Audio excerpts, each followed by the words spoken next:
One, two, one, two, one, two, two. How's that? How is that?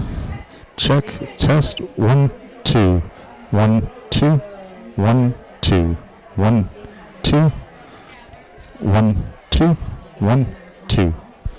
Check. Thank you. I'm going to talk to my presenter right now about the microphones.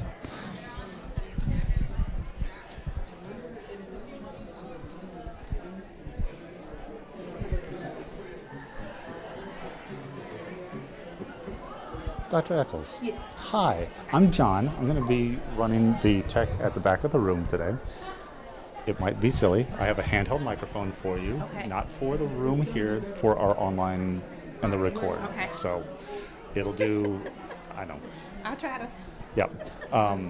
The audience, the online audience, the recording will only hear what is said into one of these microphones. So if Okay. somebody does say something that you want repeated, I would just repeat.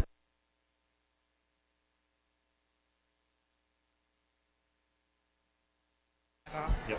Okay. And you'll see it below there. So I'm handing you a live microphone, just so you know. Thank you. And we are live to the web right now. So if you want to turn that off right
These sounds were once the heartbeat of our communities.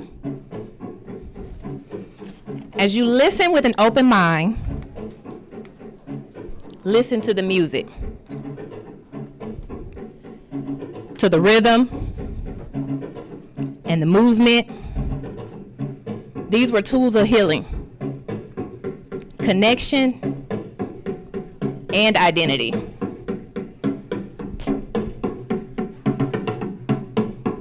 Continue to listen.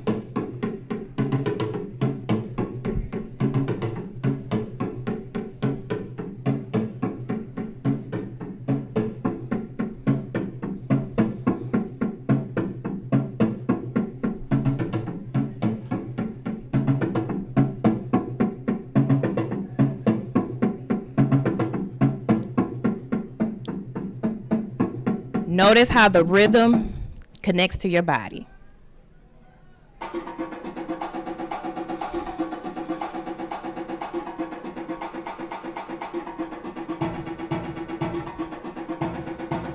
What do you feel right now?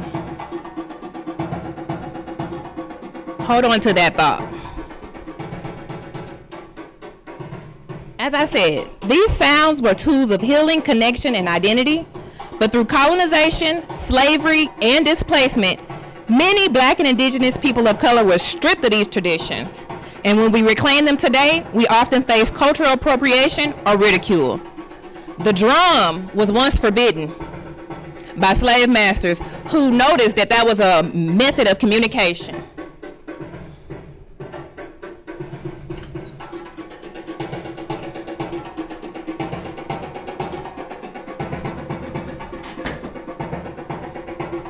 Continue to feel the rhythm and see if you can connect it back to your roots.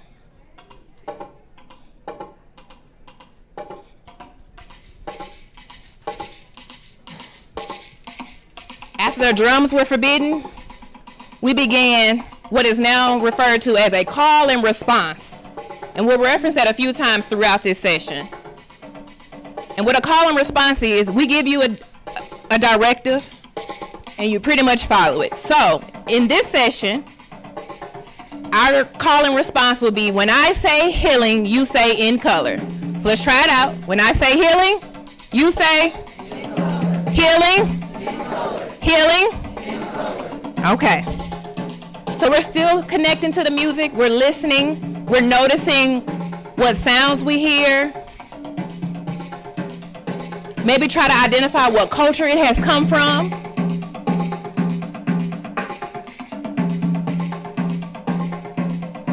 Just let it resonate with your soul.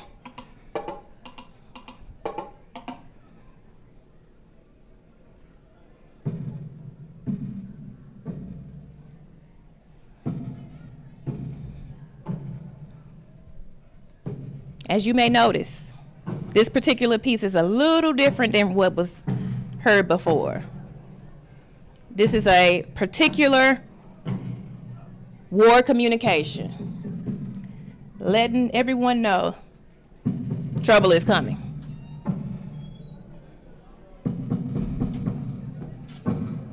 As we have healed over the centuries, we often reference back to where we started. So let these sounds resonate within your body.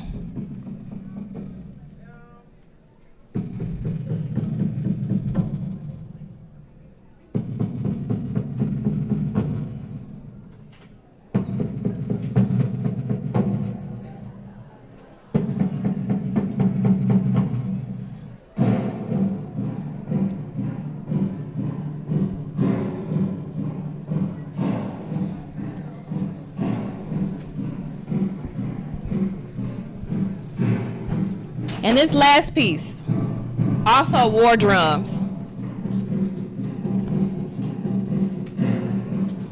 signifying trouble is coming. A method of communication used by our ancestors.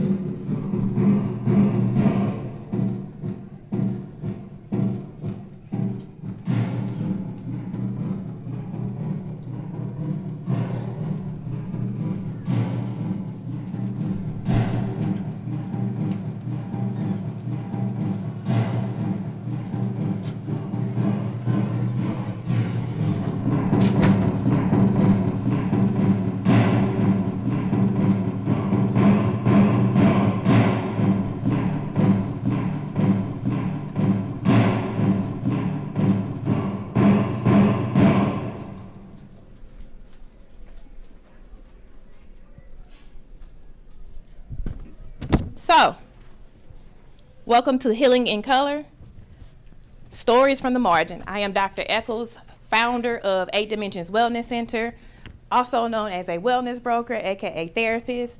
I am here to talk to you all about how race and identity marginalizations impact our mental health, how we use storytelling to humanize, Black and Indigenous people of color, and foster empathy and awareness, implement call and response into our advocacy. So for those of you who were not here in the beginning, we started off with a call and response. The call and response is, when I say healing, you say in color. Healing? In color. Healing? In color. You all will be tasked with a call and response that you will take into your personal lives so that we can continue to heal in color together. So the power of storytelling. It's so smushed in here, y'all. I'm gonna stand over here most of the time. But I thank you all for joining me today. I have this microphone for the people online, not for you all in the room. So it may be a little weird, like I can't hear her through the microphone, but I have to have it for them. But basically, I want you all may have had papers in your laps. I thought you would have tables in here. So we were gonna do some journaling because journaling is a method that we use for healing. However, we can have discussions. So by show of hands, how many of you felt something when you were listening to that music? Okay. By show of hands, how many of you were able to identify what it was you felt? Okay. So, if you don't mind, can I call on you? Can you share with us how it made you feel listening to those sounds in the beginning? The first few sounds, I felt joy. Okay. I felt like celebratory, just kind of good. Okay. So the first part was joy and celebratory, and then towards the end, we had our war drums. How did that make you feel? It started feeling dark, and before you actually called it, I was like, it's kind of scary. Yes. You explained what it was. Absolutely. Do I have anyone else in here willing to share how those sounds made you feel? Yes, ma'am. For me, at the beginning, it felt like a calling, a pull. Okay. I was being drawn to whatever the music and the beat, the message, and it was calling me to listen and try to understand. Absolutely. I didn't like the end part. It was like, okay, it's time to be alert. It's a warning. It's time to keep my eyes open and check my surroundings. Okay. Absolutely. So, pretty common feeling there. And that was pretty much the goal. The goal of the music and the sounds was to implement a story that was being told. So the first part was a story of the heritage and how they connected with one another. And the second part towards the end where you all said it felt dark, those were the stories of trouble is coming. And later on, we began to tell those stories. The things that we look back on as history were those stories that were being written at that time. So as of today, right now, how do you use music or art for healing? Any volunteers? All right, in the back with the stripes. Yes, so whenever I'm feeling overwhelmed or just heavy, that are words that I do or just like, I will go in my room, in my car, and just listen to music. Okay. And just, whatever makes me feel better. So listening to music is your go-to for feeling better. Is there a certain type of music that you listen to? It just depends on the mood. Sometimes it's jazz, sometimes it might be gospel or spiritual music, or I just want to vibe out, listen to R&B. Okay. But just kind of Absolutely. Anyone else? How do you? Yes, ma'am. I listen to worship music a lot at night before I go to bed, Okay. to kind of reset my attitude about the day. Okay. Or it's gratitude. So you kind of pray the day away and get ready for the next one. Yeah, to like wash away all the ish that happened during the day. Okay. And remind myself how grateful I am for life. Absolutely. Okay. One more. How do you use art or music? Yes, ma'am. So like sometimes I use it as a coping mechanism. Okay. So when you're feeling down or not your best, you turn on some music. Do you have any go-to music? Whatever I'm in the mood for, I like a wide variety of stuff. Okay. And there's no wrong answer when it comes to how we heal because everyone is an individual. What we need is different from the next person. So being able to tap in and say, hey, this feels good for me right now is very important for you all as you begin your healing process through whatever it is that you have been through. It could be that day, it could be a situation, it could be a person, but whatever it is that we want to heal from, we have to know what it is that we need to do for ourselves in order to heal.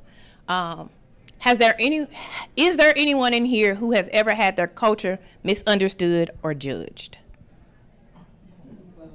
Okay, I just see a nod of heads across the room. Yes, absolutely. Okay, does anyone want to share maybe a short story about that particular thing? Yes, ma'am. Okay. Hair. All right. Hair is a huge one. When I first started out in my career, I would straighten my hair. I would look a certain way because I felt like that would help me get the job. It would help me be accepted and viewed as knowing what I'm talking about. Mm-hmm. As I've grown in my older age, and just kind of like going against all of that, I am very intentional about how I wear my hair in front of people in different spaces. Okay. And sometimes it sparked conversations, which is nice because then we can talk about it. Sometimes they say things that are a little offensive that maybe they're ignorant about, but it sparks that conversation for us to be able to talk about it. So. Absolutely. Hair is one of the big ones. Yes. Okay. So thank you for sharing. Storytelling is very powerful. It is a traditional Black and Indigenous people of color method of healing and resistance. From the movies that we watch, those are stories. From the books that we read, those are stories. The plays that we go and see, those are stories. The music that we listen to, those are all stories. Any poem that we have ever written is a story. And even when we go and sit down in therapy, when we talk to that therapist and lay out all the things that are going on with us, that is a story. So we all have a story that we share in various ways. And it's important that we understand that everything that we hear and we encounter is someone's story. Telling stories is a way to build empathy. It preserves our culture. It reclaims our identity. And mental health must honor lived experiences. So your story you shared about your hair, another person may not connect to that because they may not have the same type of hair. They may be of a different culture, so hair isn't a big thing in their particular world. So we have to be able to listen to one another in order to help them also heal, because we play a role in each other's healing process. And if we don't respect it, then we don't allow that person to be able to heal on their journey. So we have some stories that we're going to discuss today. And you all tell me if you can figure out who this person is. So imagine you were raised in a household that did not consist of your biological parents. You were in foster care, and at some point you did end up back in the household with relatives, but they still were not your biological parents. Over the years, you became the #1 athlete in a sport that has been predominantly dominated by white people, but yet you prevail. To the world, you're living a dream and you should have no complaints faced by the Olympic pressure and media scrutiny. Do you all know who this person is? Yeah. All right, who is it?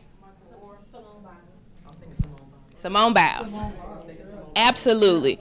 So, #1, there are moves named after her in the Olympics. She has medal after medal after medal, and then the world gets to her. They're scrutinizing her hair. They're saying it's never done. It doesn't look right. You have all this money. You should be doing these things. They scrutinize her relationship. Why are you with him? He's after your money. He wants fame. Just anything you can think of in the public eye has been scrutinized for her. And she decided to take a step back. She decided to reclaim her mental health and take a moment for herself because she knew that she needed that. And then after she returned, she was able to share that story. She talked about her mental health journey, how she went to therapy, how she was sexually assaulted by the trainer. A lot of stories that a lot of people didn't know what she was really dealing with. So being able to share that story helped others heal, and it also helped others be able to come out and share their story as well. So storytelling is not also a release for us. Sometimes it's so impactful for others that they can tell their stories too. So our next one. Imagine growing up in Compton in poverty with gang violence and racial injustices. You got out of the situation. However, you got survivor's guilt. So you make music and your albums explore your trauma, explores your therapy journey, also leaves you with a little bit of guilt. And you feel like you are healing a generation, but the weight of the world is on your shoulders. And you get national acknowledgement for what you're doing. You have controversial songs. You are taken on world stages. But You don't know if you're really the voice of the people or the cultural savior. Who is this person? Kendrick Lamar. Absolutely. So with Kendrick Lamar, we're actually going to break down some lyrics because he has quite a few things in his music that addresses trauma, that addresses some things that he's going with, that shows how he has used art, the art of storytelling, to share his story and his healing process. So,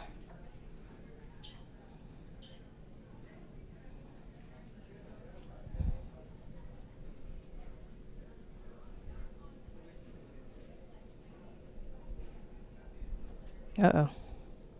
Of course I don't want to play.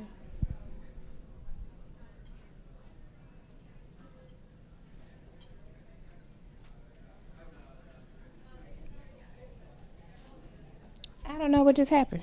We was just listening to music.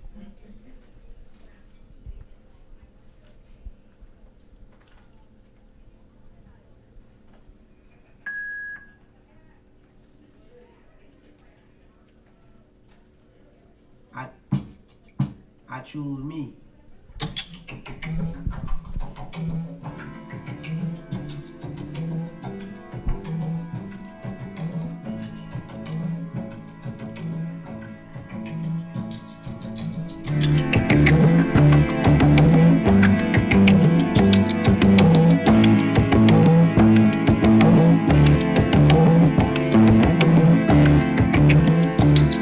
The pressure's taking over me, it's beginning. Really?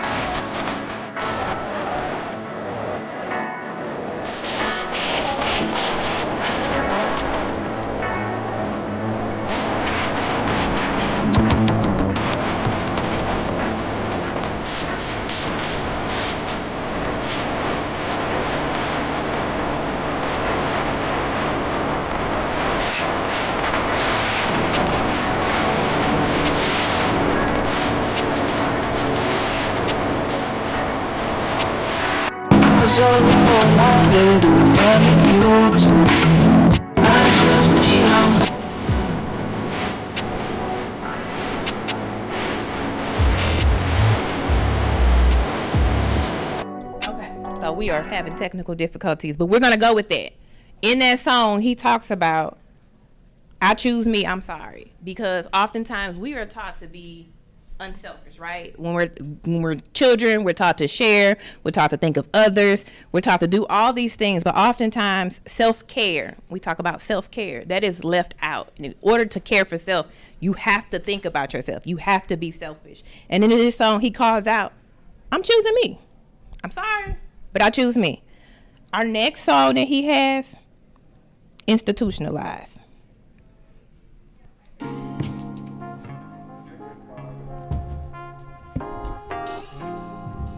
And this kind of addresses how society tells us that we have to be a certain way.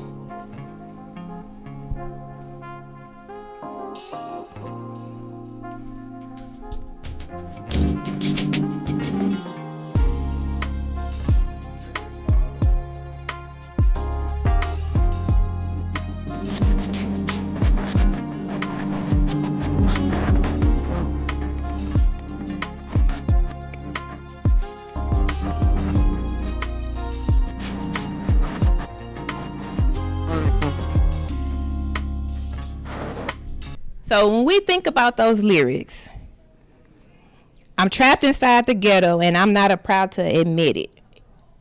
We talked about how he escaped, but he has that guilt, that survivor's remorse of, I made it out, but should I go back? I made it out. How many people can I bring with me? I made it out, but part of me still is there, and just kind of torn between the struggle. Institutionalized. There are so many people in our society who have been incarcerated at some point, whether as a child or as an adult, and once they leave, it is hard for them to connect back to society because they can't get out. They're still connected in some sort of way. They have been institutionalized. They are stuck. They are They have been shamed for their past choices, and now they are looking for ways to connect. And through healing and telling those stories, we often try to escape. However, when we're telling those stories, people judge us from those stories. So people often decide to keep them to themselves. So that's why the role we play is to listen and to be an advocate. And when we hear that call, we make sure we give the response. Healing. Healing. Absolutely. So our next person, Darnell. Darnell is a young black clinician who is experiencing burnout. Oftentimes when you graduate as a clinician, you are forced into agency work where you're working 40 hours a week. You're seeing clients back to back to back to back with no reprieve in between. So you get burnt out really, really soon, really, really quick. He has an internalized pressure to be strong because he's a man, because he's black, because, you know, you can't have feelings and you're not allowed to feel a certain way. And he's hesitant to seek help because he's a therapist. How can he be weak? How can he have a moment of weakness and need to have help from others? These are labels and stigmas that people often place on people of color, men of color, people of certain statuses. And at the end of the day, we have to remember that we are human. And humans experience things and they go through things and they need to be able to release in order to heal. So the next part we would have been writing, but we're going to discuss. How would you feel if you were Darnell?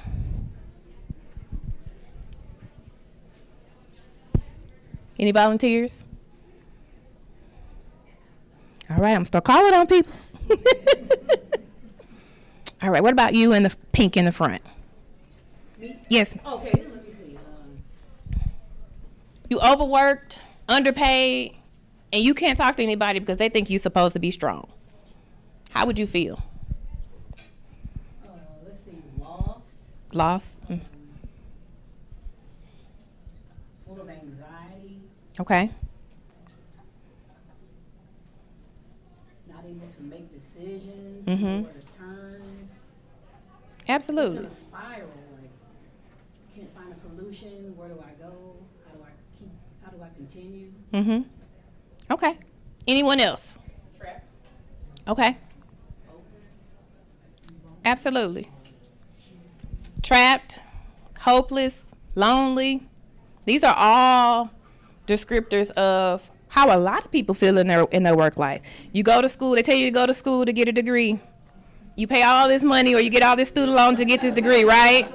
Then you go get this entry-level job and they say, hey, you need more schooling. You can't advance.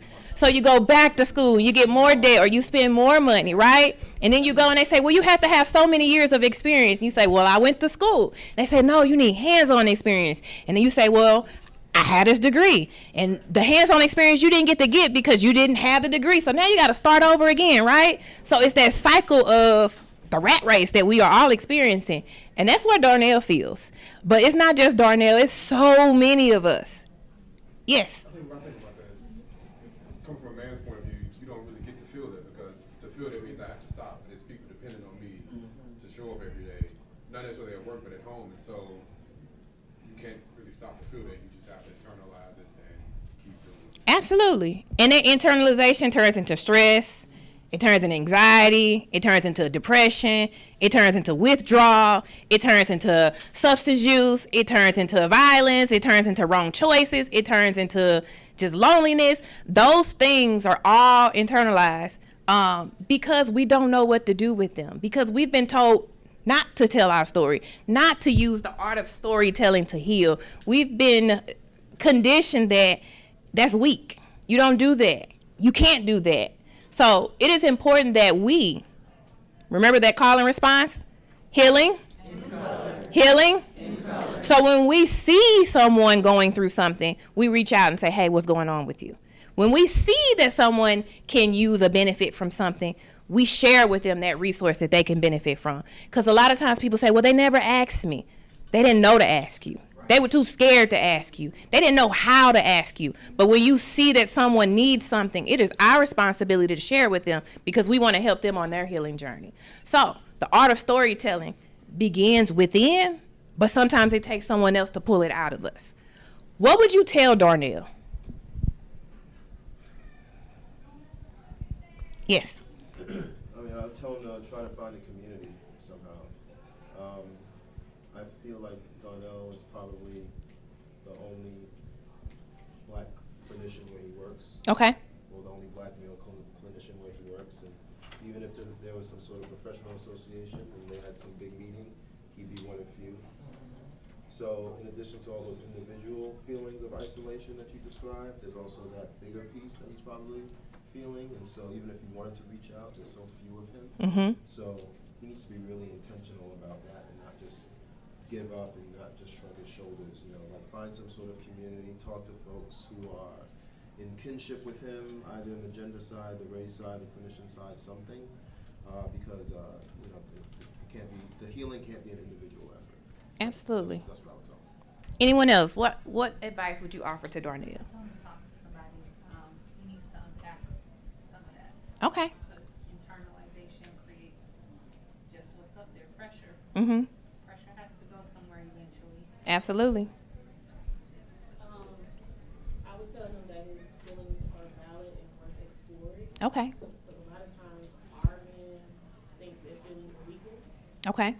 and having those negative feelings, he could be feeling like, I don't even want to deal with that, even though he is feeling that way. So I think like the starting point is like actually acknowledging that he has feelings that he has to process and he has to work through. Okay. We need to get to like community and like he's actually experiencing something that's worth dealing with. Absolutely. I'd say that self-care is not optional, but it's vital. And so in his case, self-care looks like boundaries. It looks like recognizing when you are running out of the bandwidth to do something, and it's okay. And that desire, that pressure that you've always got to be strong, that's a social construct. It's false. You don't have to live up to that. You're human. You get to have feelings. You get to acknowledge them. Mm-hmm. And do what you need to take care of yourself. Because if you run yourself down, then you are no help to the people you're trying to serve. Absolutely. I like that you mentioned boundaries. Oftentimes we don't know how to set boundaries because we were taught that we're not able to set boundaries and have them as children. And when we grow into adults, we don't know how to implement them. Can somebody say no? No. Let me hear you say it again. Uh-huh. So we have to practice saying that sometimes, because no is a complete sentence. It doesn't have to have a reason behind it. We think that we have to come up with a reason we don't want to go somewhere, or we have to come up with a reason we don't want to do something. I don't want to do it. You know, and sometimes, depending on the person, we may validate that no with the, I'm not able to right now, I can't afford to do it, but we are still faced with that pressure of showing up for others. And when we show up for everybody else and we stop showing up for ourselves, that no becomes silent and we lose those boundaries. So we have to make sure that we're setting those boundaries.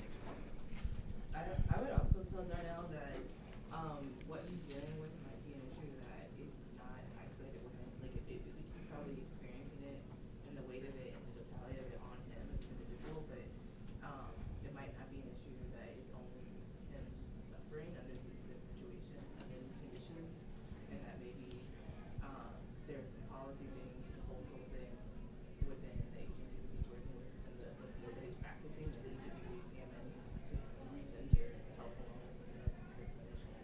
Absolutely.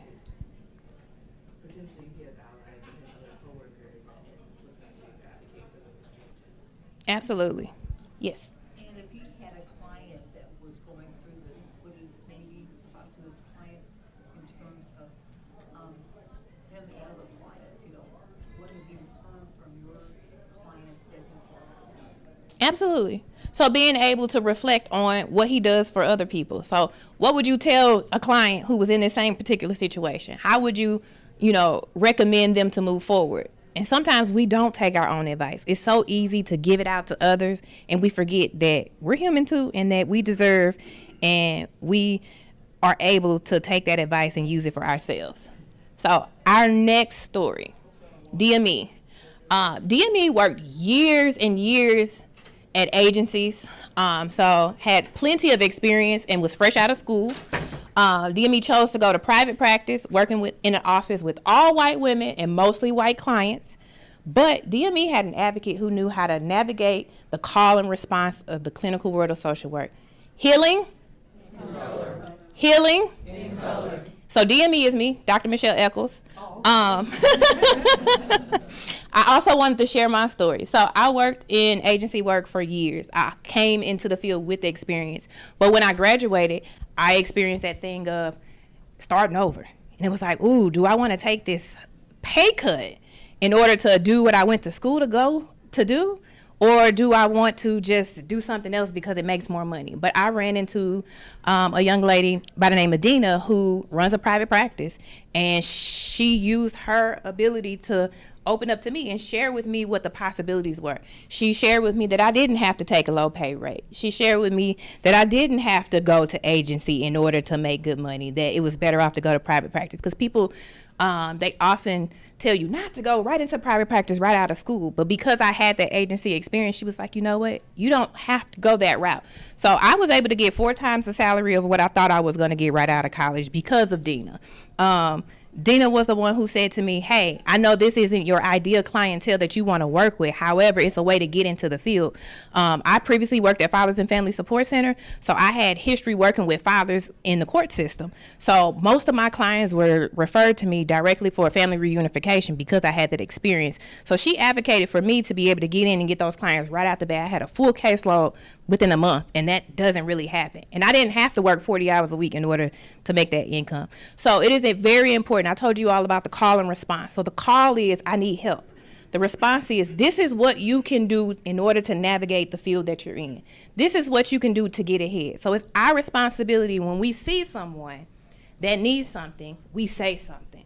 So if that means if you work in HR and you know that a person submitted a job application with a salary of $25 an hour, but the position pays $50, tell them to change that because they can get that money instead of settling for less. If you know that someone that you're working with is struggling and they're suffering on that particular job, help them find a new job.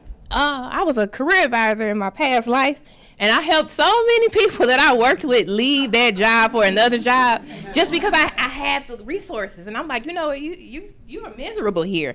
How about you go find this job? How about you go here and do this particular thing?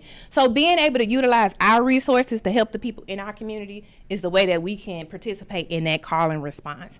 And when they are telling their stories, we're listening so we can help them on that healing process. All right, so our journaling activity. So our discussion. What does healing look like, sound like, or feel like for you in your community? Yes, ma'am. Coming from a churchy background, Okay. healing looks like compromise and true understanding of the scripture that we're pushing out on people.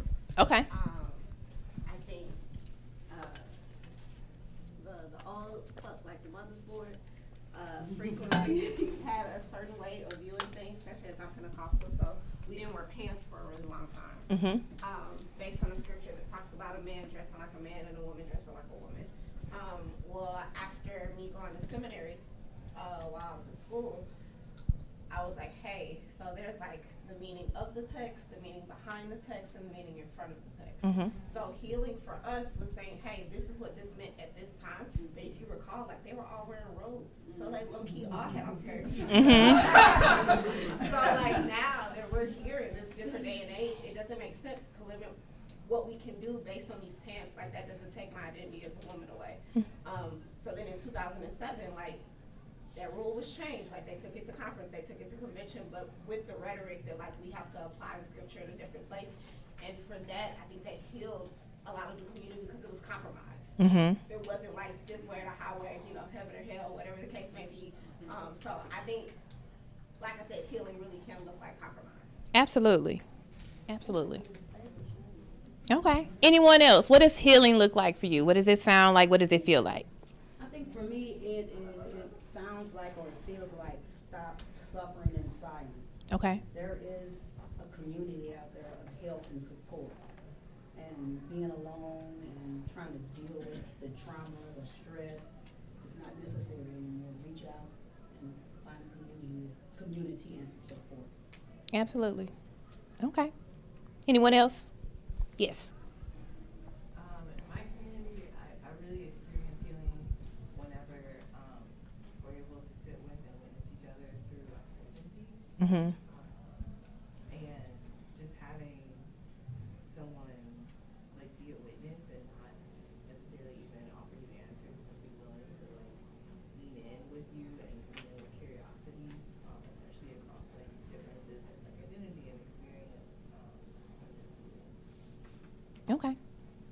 Yes. Kind of along the same lines, and thinking about how healing in my circles has looked like supporting each other in making different choices. That when we, like as individuals, if we determined this is something like going against the narrative that I've carried a long time, but I want to grow into something new, having people in our community that support you in continuing to make those different choices, instead of, for example, setting the boundary of the, oh, look, we have these plans, like let's go out, but if you make the choice that like that's not the right thing for me and you take care of me and stay home tonight, that they're like, great, I love that for you. I think that that's supportive of them too. Absolutely. One more person. What does healing look like, feel like, or sound like to you? I feel like when you first posed this question, it was kind of, I was like, I don't know, to be honest, because I grew up in an environment where like, I feel like we didn't know how to productively talk about issues. Absolutely. But I was thinking, I think what you said brought like to my mind the idea of like, where did I experience healing like in my family setting? And it was like whenever, you know, we would be together. So I think to the point of, I feel like it's when we have people together around the table, was one of the ways we could, you know, even though we didn't. Okay. So for me, healing looks like expression. And that can be music, it can be dance, it can be writing. And I chose writing for you all today. However, you all weren't provided with tables. So we had to pivot. In life, we are faced with obstacles, and we just have to make sure that we pivot from that. So our journaling are going to be vocal expressions today. So our next part of this journaling experience, how do you express pain, joy, or resilience without words?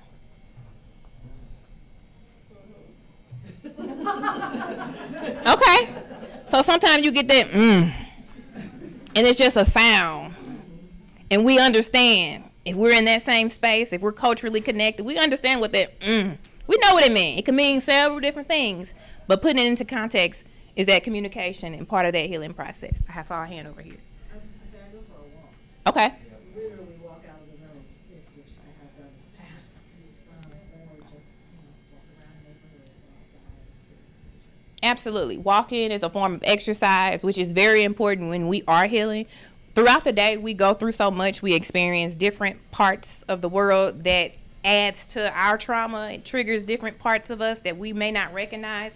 So it's important that we find a way to exert that negative energy out of our body. So exercise is an excellent way to exert that negative energy. Yes. Cry. Ooh, yes. Nothing like a good cry. Right?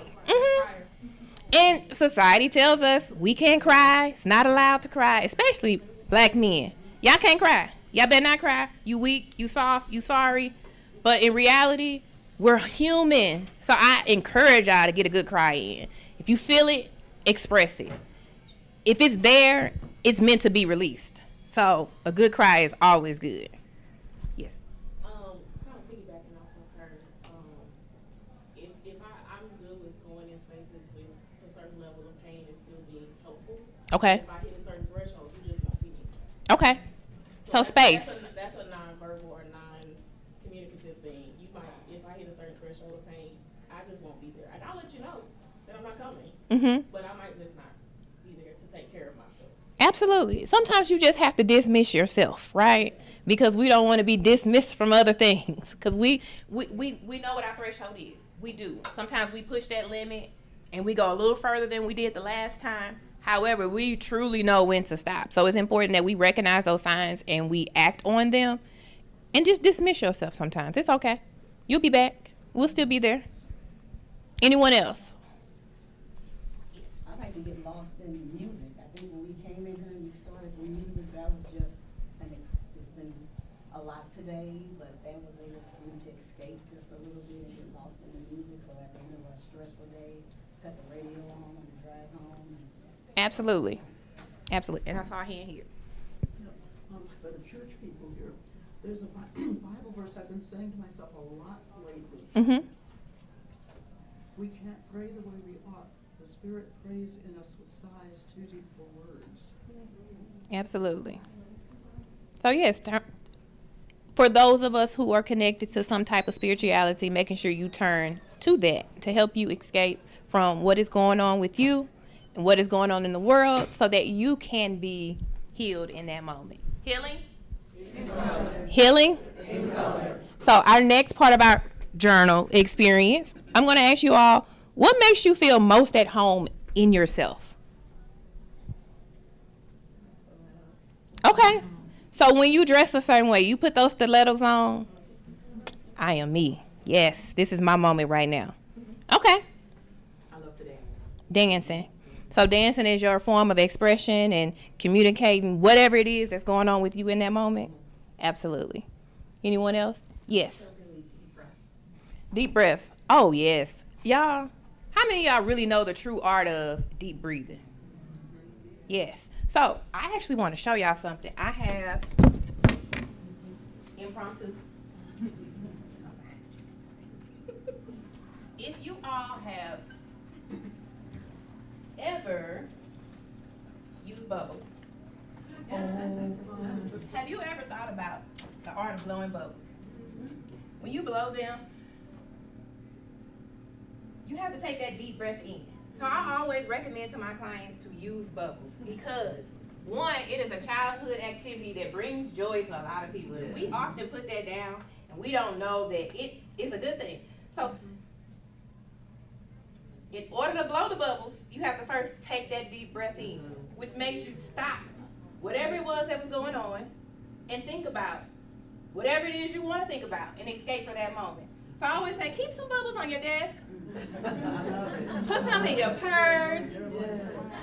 Keep them in your car. When you get stuck in traffic, just know that some bubbles can relieve you from that moment because sometimes we're like, I don't want to deep breathe. I don't want to take a breath. I don't want to do these things that people tell me what to do because that doesn't work for me. So we have to find ways to trick ourselves into doing the things that really work for us. So blowing bubbles is one of those things that's like, and we get that energy and that oxygen to our brain that helps us stop and think about that moment and be able to release and let go of whatever it was that was stressing us or triggering us at that time. So bubbles. Make sure y'all get some bubbles. Our next question from our journal activity. What parts of your identity do you hide or feel safe or accepted? So either you hide it because you feel like somebody's going to judge you, or you showcase it because you like, this is really me and I'm okay with being this person. I think at one point I have previously hid who I was. Mm-hmm. But I guess there was some awakening where I started to embrace it. There was an article that talked about how to take your experiences and put it into rich language. So for me, it was a healing process. I came from a background that was very verbally abusive. Okay. And also it was physical abuse as well. But to be able to take that and say, okay, there was still a lesson out of that, and that I was able to get, but I was able to still tell that story and it be rich, and then also have a healing and a liberating experience while doing so. Okay. Anyone else? Yes. I want to say this the right way. I want it to come out right. I, for most of my life, hid my intelligence. Okay.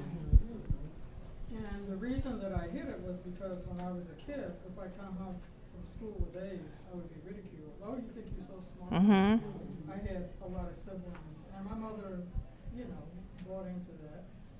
And so I hid my intelligence. And it's only been the last several years that I've said, wait a minute. My intelligence is a gift from God. Absolutely. And I would not be in right stewardship with God, with the gift He gave me, if I don't use it in the world and in the church. Obviously, I'm a priest. But, yeah. Okay. Well, we're glad that you decided that the world gets to get some of that intelligence. Yes. Share that. Anyone else? What part do you hide or what part do you showcase? Yes. I am very judgy. Okay. And so I think I tend to hide Okay. judginess. Not successfully all the time, but I do. Okay. And you know what? Sometimes the way that we're raised determines how we view the world. And it can be judgy, right? And let's be honest, we all are judgmental. It's how you act with that judgment that really matters. So if you think a certain thing about someone, but you still act accordingly, so be it. You can't control what thoughts you have all the time. But it's what the actions that you take that matter. So allowing someone to tell their story, it may not be the best thing. It may not be the most likable particular situation, but still treating them as you should without the judgment part is what allows us to help people heal on their journey. One more person. What is something that you either showcase or hide about yourself? I attempt to hide my autism. Okay. And physical disability. Okay. And why is that? One thing that I'm learning to unpack right now. Society's impression of what an autistic person looks like versus what reality is, for me at least. Absolutely. So one good thing about it is that we are being exposed to more disabilities that people are dealing with, especially autism. We're learning. There are so many programs. So people are coming on the side of respecting, especially the invisible disabilities, people you can't see. So you just assume. And when something isn't the way that you think it should be, we make assumptions, we judge, we do these things that maybe we shouldn't do, right? But society is becoming aware, and they're coming around with certain things, so it's a good thing. So I encourage you to live out loud. Let those people figure it out on their own. It's not your responsibility to hide yourself or showcase yourself, because you are you, and they'll get in where they fit in. One thing you talked about earlier was hair. When I was younger, I used to get teased by my hair. You nappy headed, you need to get a perm and all this stuff. I've been natural my whole life. As I got older, those same people who teased me began to go natural. I'm like, well, wait, where did that come from? Where were y'all at when I was a kid? So as I see the world embracing natural hair, I'm like, you know what? I'm going to showcase my hair any way I can. So I like to wear my afro. I go in professional spaces with the fro, with my twist, with some braids. I make sure that I show up as me. I come in my tennis shoes because we're taught that professionalism looks a certain way.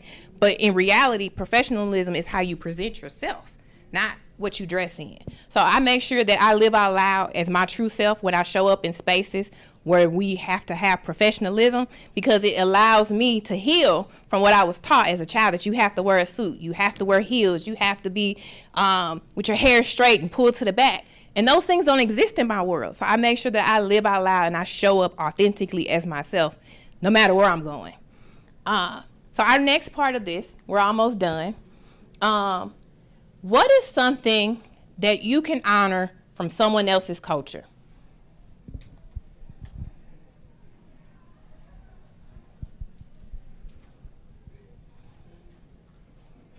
Because oftentimes we always focus on ourselves, right? My culture, being comfortable with my people. But the reality is, if we really want to heal and be part of a community and connect with one another, we have to recognize each other's culture. We have to recognize those things that stand out. Yes. I think that we have to adapt to other cultures a lot anyway. Mm-hmm. So that's a trick question for me. Okay. Because I have to assimilate all the time. Okay. So from your lived experience, I'm already adapting. Yes. Everything that I do has been according to someone else's culture. Yes. And I get in where I fit in. But and sometimes I don't fit in. Uh-huh. So. Learning to navigate those spaces. Yes. Okay. Yes. Yes, to white culture. No, necessarily to Asian culture, to African country cultures. And so I can experience their foods. I can think about, because we think about everything. Mm-hmm. Differently to how children should behave, how women should behave, what men and women should do, and I have my thoughts and my opinions on those things, but also understanding that different cultures see those things differently. Absolutely. At least just trying to Absolutely. Okay. Yes. I realized when I was sitting here, I think part of it for me is to be involved in events like this and to just be quiet and really, really hear what people are saying, you know, what their lived experience has been and how their life's been shaped and what traumas they have had to deal with that are outside of my experience. Absolutely. Part of storytelling, a very important part of storytelling, is listening. If there's no one to hear that story, why are we telling it? So it's very important that we do have listeners. We do have people who want to respond to the call that we're putting out there, talking about what we've been through, sharing how we feel and what's going on with us. So storytelling involves everybody. It involves the person who's giving it. It involves the person who's receiving it. So think back to that music that we had in the very, very beginning. Yes. Oh. I was just going to say about honoring another culture. As we are planning events, make sure we look at multiple calendars. Mm-hmm. Make sure that we don't plan something that conflicts with another culture. Absolutely. I love that.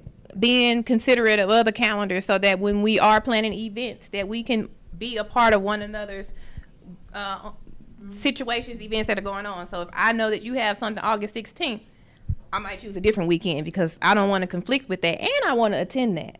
So we can be part of each other's world. I was looking at it from a religious perspective. Oh, okay. You know, the different religious holidays. Yes. Just honor and respect those and don't plan something. Okay. So, and allowing people to be able to be off and free to be able to respect those religious dates. Okay. And see, the art of storytelling. What you experience may not be my experience. So being able to share. So when she shared that, I received it a different way. But she was able to go back and say, that's not quite what I meant.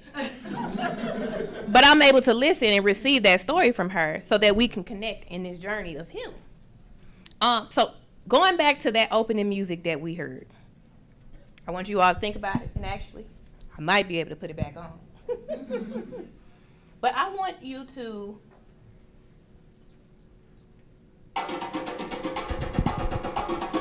take it in, because this is somebody's story.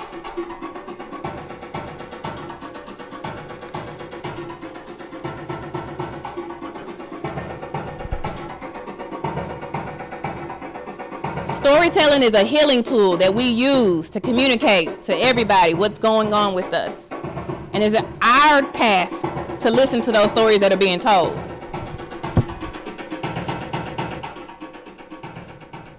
Healing must be culturally grounded, because if we ignore a person's culture, we're not allowing them to heal how they need to be healed. And Black and Indigenous people of color, their voices must be centered, not erased. So even though they took away those drums from us, we created the call and response. Healing. In color. Healing. In color. So it's important for us, when we see something, we say something. If we are in position to help somebody, we take advantage of being in that position. We help our neighbors, we help our coworkers, we help our friends, we help the strangers. We utilize each other's story to help each other heal in this process. I would like for you all to take a scan of this. It is a list of resources.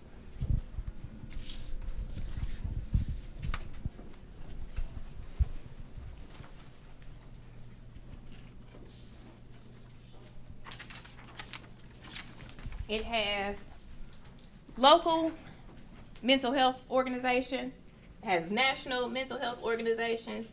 It has a list of podcasts that are culturally connected. It has a list of books, and it has local community organizations that help with mental health and cultural situations. When you all get that, there is one more that I would like for you all to scan.